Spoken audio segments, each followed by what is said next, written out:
J'ai été 15 ans parlementaire et puis je travaille dans la fonction publique, donc je connais un peu le mécanisme à l'intérieur. Et ce qui m'a beaucoup frappé de mon expérience de parlementaire, c'est à quel point il y a la façade et puis il y a la réalité.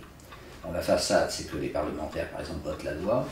La réalité, c'est que les lois sont préparées dans les bureaux par les hauts fonctionnaires, en liaison avec des représentants des principaux groupes de pression qui existent, les syndicats patronaux, les syndicats ouvriers, enfin toutes sortes d'associations et d'organisations variées. Ensuite, il y a les médias qui trient, si je puis dire, ce qu'on peut faire au Parlement, parce que c'est le gouvernement à ce moment-là qui lit les projets des hauts fonctionnaires en disant ça passera pas devant les médias, donc on n'en parlera pas, ça passera, donc on en parlera. Donc les médias jouent un rôle déterminant aussi. Et puis, il y a bien sûr les partis politiques aussi, qui structurent la vie politique et qui fait que les parlementaires obéissent à leur chef de parti. C'est surtout ce qui m'a le plus frappé, c'est quand vous êtes député, ou bien vous êtes dans l'opposition, ou bien vous êtes dans la majorité. Si vous êtes dans l'opposition, vous avez un peu plus de liberté, encore que vous devez obéir à la hiérarchie du parti, à la hiérarchie du groupe parlementaire. Mais, si vous êtes un peu dissident, on vous pardonne parce que vous êtes dans l'opposition, on vous laisse parler, mais ça n'a pas beaucoup d'effet puisque vous êtes minoritaire.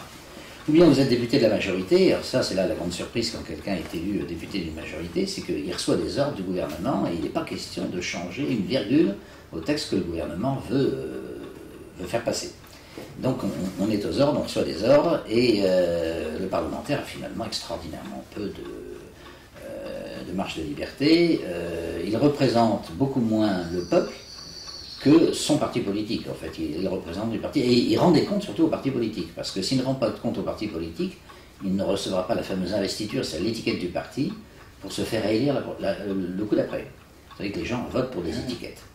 Donc la crainte d'un parlementaire, c'est de ne pas être élu, mais on pourrait penser qu'il a peur des citoyens, le parlementaire, parce que c'est les citoyens qui vont le réélire. Mais en réalité, il a surtout peur de la hiérarchie du parti, qui est capable de lui retirer l'étiquette, et sans cette étiquette, eh bien, les électeurs vont disparaître.